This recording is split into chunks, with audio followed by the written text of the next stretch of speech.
அஸ்ஸலாமு அலைக்கும் வரஹ்மத்துல்லாஹி வபரகாத்துஹு.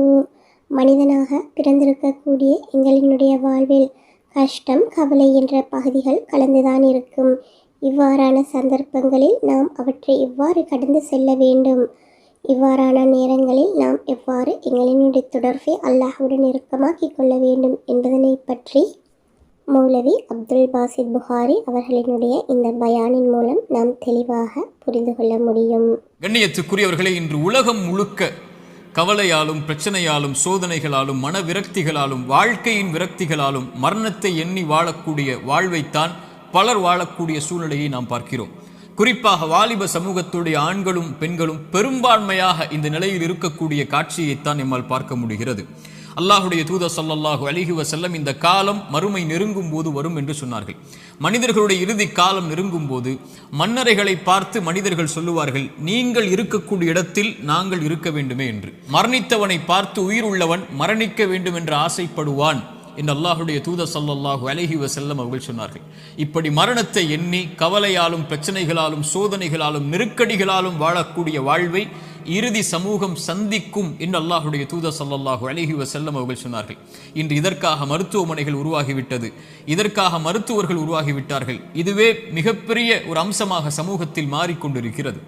இப்படி சோதனையான காலத்தில் நீங்கள் சோதனைகளை சந்தித்துக் கொண்டிருந்தால், நோயால், செல்வ இழப்பால், கண்ணிய இழப்பால் அல்லது வாழ்க்கையின் நெருக்கடிகளால், உறவுகளுடைய பிரிவால், இது போன்ற எந்த சோதனையில் நீங்கள் சிக்குண்டிருந்தாலும் இந்த செய்தியை செவிதாழ்த்தி கேளுங்கள்.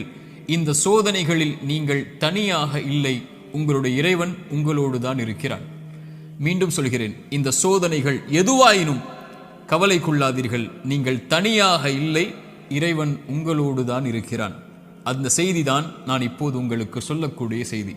குர்ஆன் சொல்லுகிறது, வநப்லூக்கும் பிஷ்ஷர்ரி வல் கைரி ஃபித்னா. அல்லாஹ் நலவிலும் தீயதிலும் சோதனைகளை கொடுப்பான். இறைவனை பொறுத்தவரை நலவை இறைவன் கொடுப்பதும் ஒரு தீயதை உங்களை அணுக வைப்பதும் இரண்டும் இறைவனை பொறுத்தவரை சோதனைதான். உலகத்தை படைத்து மனிதர்களை இந்த உலகத்திலே அனுப்பும் போதே இறைவன் கூறிவிடுகிறான், வலநபுலுவன்னக்கும், நிச்சயமாக திட்டமாக நான் உங்களை சோதித்தே தீருவேன். பசியை கொண்டு சோதிப்பேன், பயத்தை கொண்டு சோதிப்பேன், செல்வ இழப்புகளை கொண்டு சோதிப்பேன், தொழிலின் நஷ்டத்தை கொண்டு சோதிப்பேன், உயிரிழப்புகளை கொண்டு உங்களை நான் சோதிப்பேன் என்று இறைவன் சோதித்தே தீருவான் என்று கூறிதான் மனித இனத்தை இந்த பூமியிலேயே அனுப்பி இருக்கிறான். இந்த பூமியிலேயே சோதனைகளில் இருந்து நீங்கி ஒரு சமூகம் வாழ வேண்டும் என்றால் அவர்கள் யாராக இருப்பார்கள் தெரியுமா? நபிமார்கள், இறை தூதர்கள். ஆனால் அந்த இறை தூதர்கள் தான் இந்த பூமியிலேயே அதிகம் சோதிக்கப்பட்டவர்கள். சோதனை எனக்கும் உங்களுக்கும் மட்டும் இறைவனால் கொடுக்கப்படுவதல்ல, நபிமார்கள் தான் இந்த உலகத்திலே சோதனை கொடுப்பதற்கு முதலாவதாக இறைவனால் தேர்ந்தெடுக்கப்படுபவர்கள். குர்ஆன் சொல்லுகிறது, நபிமார்கள் நிராசை அடைந்து நாங்கள் பொய்ப்பிக்கப்பட்டு விட்டோம் என்று எண்ணும் அளவிற்கு அவர்கள் நிராசை அடையும் போதுதான் அந்த சோதனையால், அந்த சிரமங்களால், அந்த கஷ்டங்களால் இறைவன் அவர்களுக்கு வெற்றியை அளிப்பான் என்று குர்ஆன் சொல்லுகிறது. இறை தூதர் ஸல்லல்லாஹு அலைஹி வஸல்லம் அவர்களிடத்திலே கேட்கப்பட்டது, இந்த பூமியிலேயே அதிகமாக சோதனைக்கு உள்ளாக்கப்பட்டவர்கள் யார் என்று. அல்லாஹ்வின் தூதர் ஸல்லல்லாஹு அலைஹி வஸல்லம் அவர்கள் சொன்னார்கள், நபிமார்கள். அவர்களுக்கு பிறகு நல்லவர்கள், அவர்களுக்கு பிறகு அவர்களை பின்தொடர்பவர்கள் என்று அல்லாஹ்வுடைய தூதர் ஸல்லல்லாஹு அலைஹி வஸல்லம் அவர்கள் சொன்னார்கள். மனிதர்களுடைய எல்லோருடைய வாழ்க்கையிலும் இந்த எல்லா சோதனைகளும் பொதுவானது. நானும் நீங்களும் மட்டும் சோதனையில் உள்ளாக்கப்படுவதில்லை என்ற நியதியை நாம் புரிந்து கொள்ள வேண்டும். நமது வலதுபுறம் இடதுபுறம் இருக்கக்கூடிய எல்லோர்களும் சோதிக்கப்படுகிறார்கள். இப்போது பாருங்கள், பலஸ்தீனிலே முஸ்லிம்கள் படக்கூடிய பிரச்சனைகள், அவர்கள் சந்திக்கக்கூடிய சிரமங்கள், அவர்கள் சந்திக்கக்கூடிய உயிரிழப்புகள், பசியால் வாழக்கூடிய மனிதர்கள் நமக்கு முன்னால் வாழ்ந்து கொண்டிருக்கிறார்கள். தண்ணீர் கிடைக்காமல் தாகத்திலே கடல் நீரை குடிக்கக்கூடிய மக்கள் இன்று பலஸ்தீனிலே உண்டு. பசியால் புல்லை, விலங்கினங்களுடைய கழிவை சாப்பிடக்கூடிய மக்களாக இன்று பலஸ்தீன் மக்கள் பசியால் தாகத்தால் வாடுகிறார்கள். மனைவி இல்லை, குழந்தைகள் இல்லை, கணவன் இல்லை, உறவுகள் இல்லை. ஒரு கடைக்கு சென்று திரும்பி வந்த பெண்ணுக்கு குடும்பம் முழுக்க மண்ணில் புதைந்திருக்கிறது. அவர்களுக்கு உணவுக்கு வாய்ப்பில்லை, தண்ணீருக்கு வாய்ப்பில்லை, ஒதுங்குமிடத்திற்கு வாய்ப்பில்லை, பாதுகாப்பிற்கு வாய்ப்பில்லை. அவர்கள் தொழுவதற்கு மஸ்ஜிதுகள் இல்லை பலஸ்தீனில். இந்த சோதனைகளுக்கு முன்னால் எல்லாம் என்னையும் உங்களையும் நிறுத்தி பாருங்கள். நம் சோதனைகள் எல்லாம் ஏமாத்திரம். என்ன அளவு சோதனைகளை சந்திக்கிறோம். இப்படி மனித இனத்தில் அல்லாஹ் அவன் நாடியவர்களை அவன் நாடிய அளவு சோதனைகளை கொடுத்து நெருக்கிக் கொண்டே இருப்பான். இந்த சோதனையில் இருக்கக்கூடிய எனக்கும் உங்களுக்கும் குர்ஆனும் சுன்னாவும் சொல்லக்கூடிய மருந்துகள் என்ன தெரியுமா? முதலாவது மருந்து எடுத்துக்கொள்வோம், அல் ஈமானு பில் கதரி கைரிஹி வ ஷர்ரிஹி. நன்மையாயினும் தீயதாயினும் எதுவாயினும் என் இறைவனின் புறத்திலிருந்துதான் என்னை வந்தடைகிறது. அவன் இந்த சோதனை வருவதற்கு முன்னதாகவே அந்த விதியை நிர்ணயித்திருக்கிறான், அதை அறிந்திருக்கிறான். அந்த சோதனை எனக்கு வருகிறது, இதன் மூலமாக இறைவன் என்னை சுத்தப்படுத்த என் அந்தஸ்தை உயர்த்த நாடுகிறான், அல்லது என்னை நான் செய்யும் பாவங்களால் தண்டிக்க நாடுகிறான். இதை பின்னால் விளக்குகிறேன். ஆனால் ஒரு முஃமின் சோதனைகள் வரும்போது அவனுடைய உள்ளத்தில் பதிய வைக்க வேண்டிய முதல் அம்சம், இதை என் இறைவன் அறிந்திருக்கிறான். ஒமா தஸ்குது மின் வரகத்தின் இல்லா யஅலமுஹா. இந்த உலகத்தில் இருந்து ஒரு மரம், அந்த மரத்தில் இருந்து ஒரு இலை கீழே விழ முடியாது என் இறைவனுடைய நாட்டம் இல்லாமல், கல்வி இல்லாமல். இதை அறிந்த இறைவன் என் சோதனையை அறியாமல் இருப்பானா? எனக்கு வரக்கூடிய நோயை, செல்வ இழப்பை, கஷ்டங்களை, சிரமங்களை, பிரிவை என் இறைவன் அறியாமல் இருப்பானா? அல்லது நாம் இன்று உலகத்திலே பார்க்கக்கூடிய எல்லா சோதனைகளையும், பலஸ்தீனில் என்னுடைய சமூகம் படக்கூடிய சிரமங்களை, கஷ்டங்களை, சோதனைகளை, அந்த இரத்தங்களை, அந்த உயிரிழப்புகளை, அந்த பிரிவுகளை, அந்த ஓலங்களை இறைவன் அறியாமல் இருப்பானா? இறைவன் அனைத்தையும் அறிந்திருக்கிறான். ஆனால் அவனுக்கென்று ஒரு நியதி இருக்கிறது, அவனுக்கென்று ஒரு வழிமுறை இருக்கிறது. இந்த சமூகத்தை தூய்மைப்படுத்துவதற்கும் இந்த சமூகத்திற்கு அவன் பாவங்களின் காரணமாக தண்டனைகளை கொடுப்பதற்கும். அல் ஈமானு பில் கதரி வல் கைரிஹி வ ஷர்ரிஹி. நன்மை தீமை அனைத்தும் இறைவனின் புறத்திலிருந்து வருகிறது, அவன் நாடியதால் தான் இது என்னை வந்தடைந்திருக்கிறது என்பதை முதலில் ஒரு முஃமின் ஏற்றுக்கொள்ள வேண்டும். இரண்டாவது மருந்து, இறை நினைவை உள்ளத்திலே கொண்டு வர வேண்டும். இறைவனை உள்ளம் நினைக்க தயாராக வேண்டும். உள்ளத்தின் நோய்க்கு மிகப்பெரிய மருந்து அலா பி திக்ரில்லாஹி தத்மஇன்னுல் குலூப். உள்ளத்தின் நிம்மதியை அல்லாஹ் திக்ரில் வைத்திருக்கிறான், அவனுடைய நினைவில் வைத்திருக்கிறான். ரப்பை ஒருவன் சோதனையில் நினைத்தால் ஃபத்குருனி ஃபத்குரூனி அத்குருக்கும், ஃபத்குரூனி அத்குருக்கும், என்னை நினையுங்கள். ரப்பு சொல்லுகிறான், உங்களை படைத்தவன் சொல்லுகிறான், உங்களை பரிபாலிப்பவன் சொல்லுகிறான், அத்குருக்கும், உங்களை நான் நினைக்கிறேன். அல்லாஹ் அக்பர். அல்லாஹ் நினைத்து விட்டால் உங்களுடைய சோதனைகள் எல்லாம் எம்மாத்திரம் அவனுக்கு நீக்குவதற்கு. உங்கள் நோயில் இறைவன் உங்களை நினைத்து விட்டால் அவனை தவிர வேறு யார் உங்களுக்கு மருந்தை கொடுத்து அந்த நோயை நீக்க முடியும்? செல்வ இழப்பை நீக்க முடியும், பிரிவுடைய கவலைகளை நீக்க முடியும், வாழ்வின் பிரச்சனைகளை நீக்க முடியும். அல்லாஹ்வுடைய தூதர் ஸல்லல்லாஹு அலைஹி வஸல்லம் சொன்னார்கள், அல்லாஹ் கூறுவதாக, ஒரு அடியான் என்னை எப்படி நினைக்கிறானோ அது போன்றே நானும் அவனை நினைக்கிறேன். அவன் என்னை நினைத்தால் நான் அவனோடு இருந்து விடுகிறேன். அவன் என்னை தனிமையில் நினைத்தால் நானும் அவனை தனிமையில் நினைக்கிறேன். அவன் ஒரு கூட்டத்தில் என்னை நினைவு கூர்ந்தால் அவன் நினைவு கூறக்கூடிய கூட்டத்தை விட சிறந்த கூட்டத்தில் நான் அவனை நினைவு கூறுகிறேன் என்று அல்லாஹ்வுடைய தூதர் ஸல்லல்லாஹு அலைஹி வஸல்லம் அல்லாஹ் கூறுவதாக சொன்னார்கள். அவன் தனிமையில் அவன் நினைத்தால் என்னை, நான் அவனை தனிமையில் நினைக்கிறேன். என்னை நினைத்தால் நான் அவனோடு தான் இருக்கிறேன் என்று அல்லாஹ் கூறுகிறான். அல்லாஹ் உங்களோடு இருந்தால் ஏன் கவலை? அல்லாஹ் உங்களோடு இருந்தால் ஏன் பிரச்சனைகள்? அல்லாஹ் உங்களோடு இருந்தால் ஏன் சிரமங்கள்? அல்லாஹ்வை நேசிக்கக்கூடிய அடியார்களுக்கு லா ஹவுஃபுன் அலைஹிம் வலா ஹும் யஹ்ஸனூன், அவர்கள் கவலை கொள்ள மாட்டார்கள், அவர்கள் பயம் கொள்ள மாட்டார்கள். அவர்களுடைய உள்ளம் அல்லாஹ்வின் நினைவால் நிரம்பி இருக்கும் போது இறைவன் கொடுத்த கவலை, இறைவன் கொடுத்த சோதனை, அவன் எனக்கு ஒன்றை நாடுகிறான், இதில் நான் நலவை முயற்சி செய்து முன்னேறுகிறேன், என்ன சோதனையாயினும் அவன் எனக்கு நீக்குவான் என்ற நம்பிக்கையில் ஒரு முஃமின் முன்னேறுவான். ஒரு பாவி இறைவனை குறை கூறி பின்னால் வந்து விடுவான், இறைவனை மறந்து பின்னால் சென்று விடுவான், இறைவனை ஏசி அல்லது சபித்து நீ எல்லாம் இறைவனா என்று சோதனையில் அவனை தூற்றிவிட்டு பின்னால் வந்து விடுவான். ஒரு முஃமின் அவனை அதிகம் நினைவு கூறுவதற்கு தயாராகுவான். மூன்றாவது துஆ, அவனை அழைக்க வேண்டும், நினைத்த இறைவனை அழைக்க வேண்டும். அழைப்பதுதான் சோதனைகளை நீக்கும். கரம் ஏந்தி உங்களுடைய சோதனைகளை முறையிட்டு நீங்கள் அல்லாஹ்வை அழைக்காமல் சோதனை நீங்கும் என்று நினைப்பது பகலில் கனவு காண்பது தான், நடக்கவே நடக்காது. இறைவனை அழைத்தால் தான் சோதனைகள் நீங்கும். நபிமார்கள் அழைத்தார்கள், நபி யூனுஸ் அழைத்தார்கள் அல்லாஹ்வை, லா இலாஹ இல்லா அன்த சுப்ஹானக் இன்னி குன்து மினல் ஸாலிமீன். உறவுகளை விட்டு நீங்கி, உலகத்தை விட்டு நீங்கி செய்த ஒரு சிறிய தவறால் மீன் வயிற்றில் அகப்பட்டு இருளில் கிடக்கக்கூடிய ஒரு நபி அவர்களுக்கு தெரியும் இந்த இருளில் இருந்து யாரும் என்னை நீக்க முடியாது, என்னை விளக்கி கொண்டு வர முடியாது. மீன் வயிற்றுடைய இருள் சூழ்ந்திருக்கிறது. உங்களுடைய வாழ்க்கையும் இருளால் சூழப்பட்டிருந்தால் அல்லாஹுடைய தூதர் சொன்னார்கள், யூனுஸ் அழைத்த அந்த பிரார்த்தனையை நீங்களும் அழையுங்கள், அல்லாஹ் உங்களையும் அந்த பிரச்சனையில் இருந்து நீக்குவான். லா இலாஹ இல்லா அன்த சுப்ஹானக், வணக்கத்துக்குரிய இறைவனை, உன்னை தவிர வணங்கத் தகுதியானவன் யாரும் இல்லை, நீ பரிசுத்தமானவன். இன்னி குன்து மினல் ஸாலிமீன், நான் அநீதம் செய்பவன் யா அல்லாஹ், அநீதத்திற்கு உள்ளானவன் யா அல்லாஹ், எனக்கு இந்த சோதனைகளை நீக்கு யா அல்லாஹ் என்று அவன் கேட்பான். அல்லாஹ் அந்த சோதனையை நீக்குவான். நான் செய்த பாவத்தால் எனக்கு இந்த சோதனை என்றால் இதோ விடுகிறேன் யா அல்லாஹ், நீக்கு யா அல்லாஹ். நபி யூனுஸ் அழைத்தார், அல்லாஹ் நீக்கிறான். நபி மூசா அழைத்தார், அல்லாஹ் நீக்கிறான். நபி இப்ராஹிம் அழைத்தார்கள், அல்லாஹ் நீக்கினான். நபி தாவூத் அழைத்தார்கள், அல்லாஹ் நீக்கினான். நபி நூஹ் அழைத்தார்கள், அல்லாஹ் நீக்கினான். நபி ஜக்கரியா அழைத்தார்கள், அல்லாஹ் நீக்கினான். நபி அய்யூப் அழைத்தார்கள், அல்லாஹ் நீக்கினான். முஹம்மது ரசூலுல்லாஹ் ஸல்லல்லாஹு அலைஹி வஸல்லம் அழைத்தார்கள், அல்லாஹ் நீக்கினான். நாம் அழைத்தோமா அல்லாஹ்வை? நாம் கேட்டோமா அல்லாஹ்விடத்தில்? நாம் முறையிட்டோமா, யா அல்லாஹ் இந்த சோதனையால் சிரமப்படுகிறேன், அவதிப்படுகிறேன், கஷ்டப்படுகிறேன், இன்னல் படுகிறேன், கண்ணீர் வடிக்கிறேன், எனக்கு இந்த சோதனையை நீக்கு யா அல்லாஹ். என் பாவத்தின் மூலமாக வந்திருந்தால் இதோ இந்த பாவங்களை விட்டு விலகி வருகிறேன் யா அல்லாஹ், என் கவலையை நீக்கு என்று கேட்டிருக்கிறோமா? அல்லாஹ்வுடைய தூதர் ஸல்லல்லாஹு அலைஹி வஸல்லம் ஒரு நபித்தோழரை பார்க்கிறார்கள். பள்ளியில் தொழுகை அல்லாத நேரத்தில் அவரை பார்த்து கேட்டார்கள், ஏன் தோழரே பள்ளிக்கு வந்திருக்கிறாய் இந்த நேரத்தில்? அவர் சொன்னார், யா ரசூலல்லாஹ் கடன், யா ரசூலல்லாஹ் கவலைகள். உள்ளம் நிரம்பி இருக்கிறது அல்லாஹ்வின் தூதரே.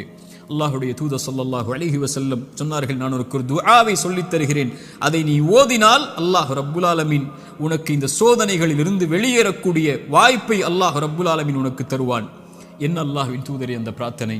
அல்லாஹும்ம இன்னி அஊது பிக மினல் ஹம்மி வல் ஹஸன், அல்லாஹும்ம இன்னி அஊது பிக மினல் ஹம்மி வல் ஹஸன்.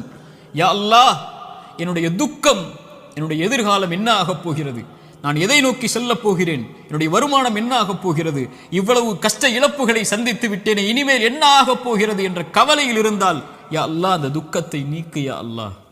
எதிர்கால கவலைகளை பற்றிய கவலையை உள்ளத்திலிருந்து நீக்கு யா அல்லாஹ். வல் ஹஸன், என்னுடைய முன்னால் நான் செய்த பாவங்கள், முன்னால் என் வாழ்க்கையில் நடந்த நிலைகள், நான் சந்தித்த இழப்புகள், அதனால் என் உள்ளம் துவண்டிருக்கிறது. எதிர்காலத்தை பற்றியும் கடந்த காலத்தில் நான் செய்ததை பற்றியும் என்னுடைய உள்ளம் கவலை கொண்டு நடக்க முடியாமல், நகர முடியாமல் இருக்கிறேன் யா அல்லாஹ், அதை நீக்கு யா அல்லாஹ். எதிர்காலத்தை பற்றிய கவலையை நீக்கு, கடந்த காலத்தை பற்றிய நினைவுகளை நீக்கு, இனிமேல் வாழக்கூடிய வாழ்க்கையை சரிபடுத்தி என்று இறைவனை அழைப்பான். அல்லாஹும்ம இன்னி அஊது பிக மினல் ஹம்மி வல் ஹஸன் வ அஊது பிக மினல் அஜ்ஸி வல் கஸல்.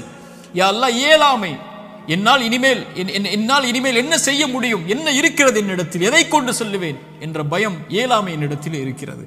யா அல்லாஹ், கசல், சோம்பேறித்தனத்தால் சோம்பலில் இருக்கிறேன், என்னால் முடியும் யா அல்லாஹ், ஆனால் எழ முடியவில்லை, என்னால் இந்த சோதனைகளை கடக்க முடியவில்லை, என்னிடத்திலே தைரியம் இல்லை யா அல்லாஹ், தைரியத்தை கொடு, அதை செய்து முடிக்கக்கூடிய உறுதியை கொடு. வஅஊது பிக மினல் அஜ்ஸி வல் கஸல் வஅஊது பிக மினல் ஜுப்னி வல் புகுல். யா அல்லாஹ், கஞ்சத்தனத்தை விட்டும், யா அல்லாஹ் கோழைத்தனத்தை விட்டும், யா அல்லாஹ் கடன் என்னை மிகைப்பதை விட்டும், மனிதர்கள் என்னை ஆக்கிரமிப்பதை விட்டும் என்னை பாதுகாத்து விடு யா அல்லாஹ். இந்த அல்லாஹ்வுடைய தூதர் ஸல்லல்லாஹு அலைஹி வஸல்லம் அந்த துஆவை அந்த தோழருக்கு கற்றுக் கொடுத்தார்கள். இதை ஓதக்கூடிய வழக்கம் உள்ளவர்களாக மாற வேண்டும்.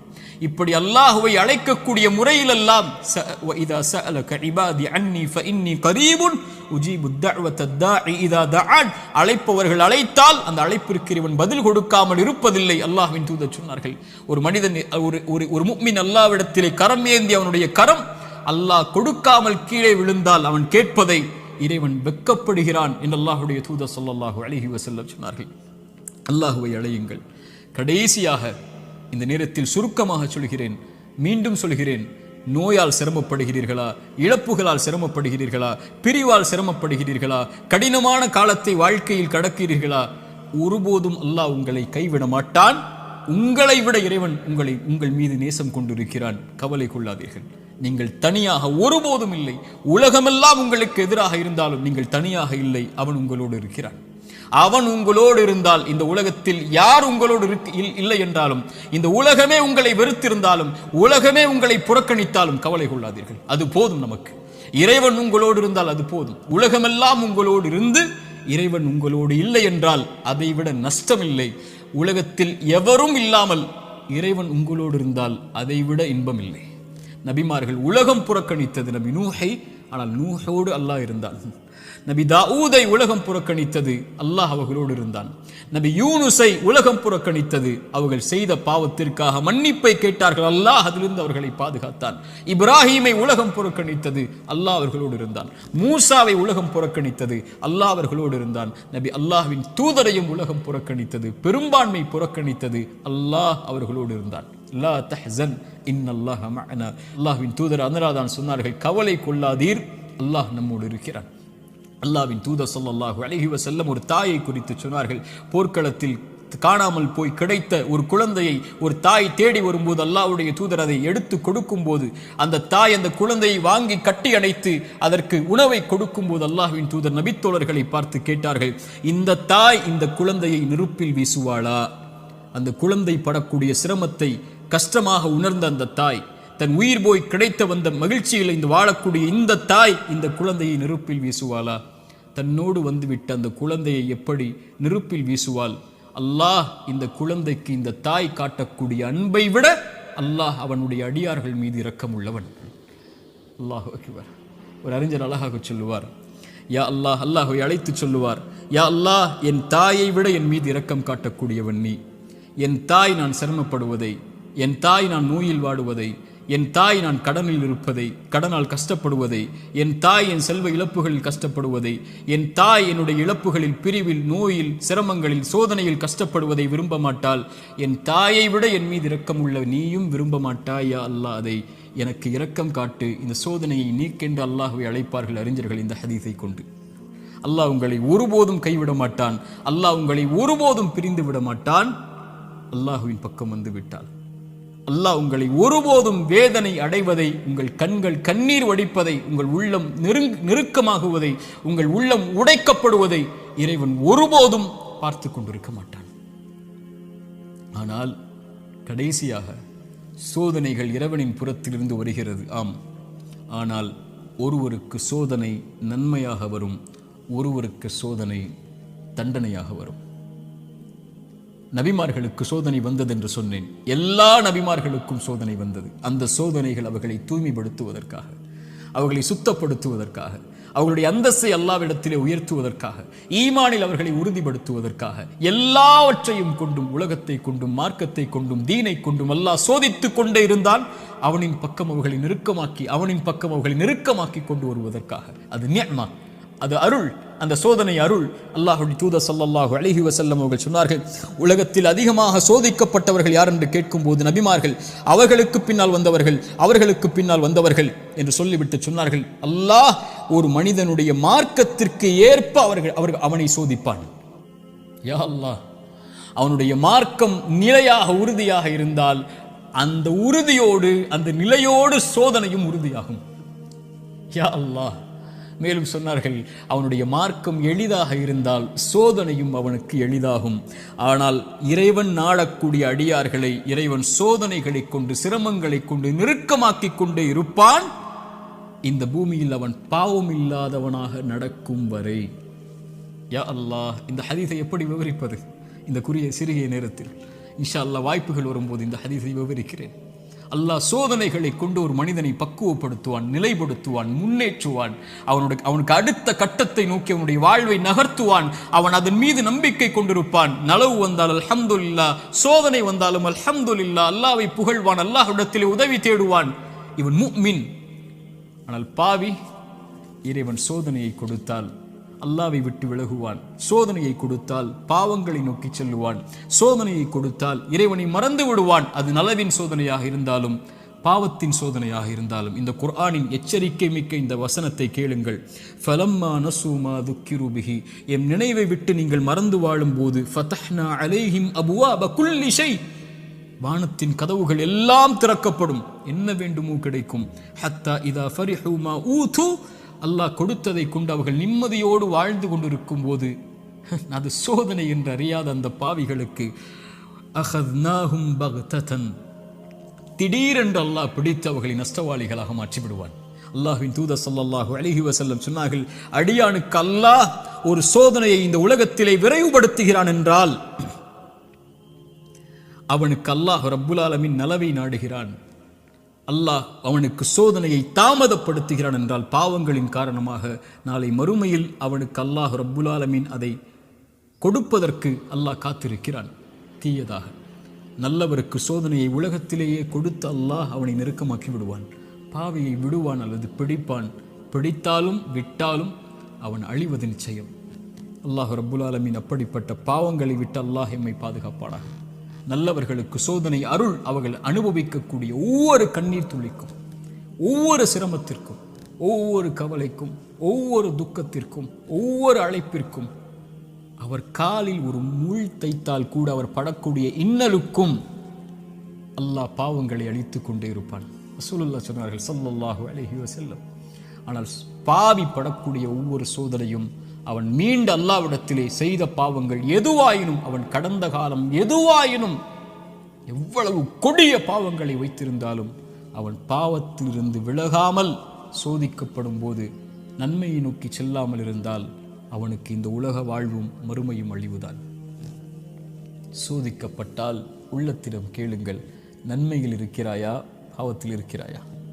நன்மையில் இருந்தால் இது உனக்கு அருளின் சோதனை, முன்னேறு, வெளிச்சம் உனக்கு முன்னால் இருக்கிறது, நடந்து சென்று கொண்டே இரு, இந்த இருள் நீங்கிவிடும். இருளுக்கு பிறகு பகல், துன்பத்திற்கு பிறகு இன்பம், நோய்க்கு பிறகு சுகம், இப்படி உலகம் மாறி மாறி உனக்கு கொடுக்கும். ஓடிவிடு நன்மையை தேடி. வெளிச்சம் உன் வாழ்க்கையில் விரைவில் வரும், மிகப்பெரிய வெளிச்சமாக. நீ ஒரு மாதம் சிரமப்படுவாய், ஆனால் நீ கடக்க வேண்டிய இந்த மாதத்தை அல்லாஹ்வின் நம்பிக்கையில் நன்மையில் கடந்து விட்டால் நீ வருடம் முழுக்க நிம்மதியோடு இருப்பாய். 3 நாள் 4 நாட்கள் நோயில் சிரமப்பட்டால் கவலை கொள்ளாதே. அந்த நோயை அல்லாஹ்வின் நன்மைகளை எதிர்பார்த்து காரணிகளை எடுத்துக்கொண்டு களி, அல்லாஹ் உனக்கு அதற்கு பிறகு மிகப்பெரிய சுகத்தை வைத்திருக்கிறான். ஆனால் பாவத்தில் இவை அனைத்தையும் நீங்கள் சந்தித்தால், பாவம் உங்களிடத்திலே இருந்தால், யா அஹி யா உஹ்தி, என் தோழரே, என் சகோதரியே, அல்லாஹ்விற்காக அதை விடுங்கள். அல்லாஹ் உங்களை அரவணைக்க காத்து கொண்டிருக்கிறான். அவனை நோக்கி வந்து விடுங்கள். உங்கள் வாழ்வின் கவலைகள், பிரச்சனைகள், துன்பங்கள் இவை அனைத்தையும் இறைவன் நீக்கி விடுவான். இப்படிப்பட்ட வாழ்வை எமக்கு தரட்டும். அல்லாஹ் இந்த அறிவுரை எனக்கும் உங்களுக்கும் அறிவுரையாக்கட்டும். இதன் மூலமாக என்னுடைய வாழ்வை இறைவன் செழிப்பாக்கட்டும்.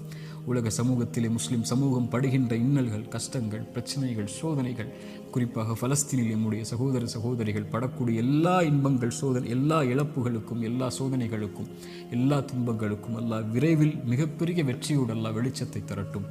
அகூலு கௌலி ஹாதா அஸ்தக்ஃபிருல்லாஹ் லீ வலக்கும். அஸ்ஸலாமு அலைக்கும் வரஹ்மத்துல்லாஹி வபரகாத்துஹு.